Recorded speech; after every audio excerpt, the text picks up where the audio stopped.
récupère les algues des collectivités, c'est-à-dire les collectivités aujourd'hui ont un problème avec les algues, qui sont des algues polluantes qu'on trouve sur les plages où il y a des baigneurs, des touristes, et donc il faut les retirer.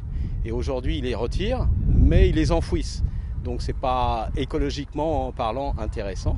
Donc ils nous les amènent ici, nous on les lave, on les remet dans des bassins, et à partir de ça, donc on fait le traitement des algues, et à partir de ça, on sépare les composés qui sont intéressants, et on en fait des matériaux qui sont biodégradables, compostables, pour remplacer les plastiques qui polluent la mer. Et en plus, on capte le CO2 pour avoir un impact carbone beaucoup plus intéressant. Donc c'est vraiment du végétal, c'est transformer du végétal qui est un polluant aujourd'hui.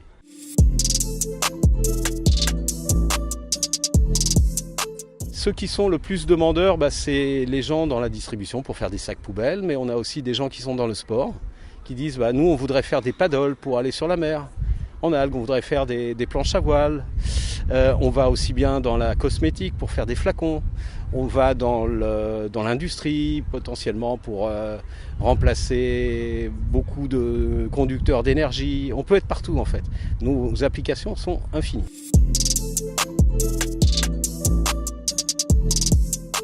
C'est carrément une bonne nouvelle parce que ça positionne encore et une fois de plus, je veux dire, pour Saint-Louis dans son ADN de toujours être pionnière et d'explorer tout ce qu'on peut faire de mieux en lien avec l'environnement.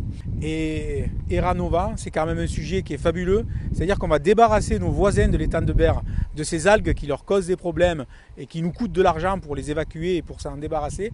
Aujourd'hui, on va les récupérer et on va les valoriser pour créer du plastique propre. Et le plastique, c'est quand même ce qui est un défi mondial de ceux qui polluent nos océans. Donc c'est vraiment, pour Port Saint-Louis-du-Rhône, une magnifique vitrine. Nous croyons, nous aussi, à la décarbonation des produits et à la technologie. Et la start-up Eranova, à l'époque, avait cette ambition de décarboner les plastiques en récupérant les déchets d'algues d'échouage.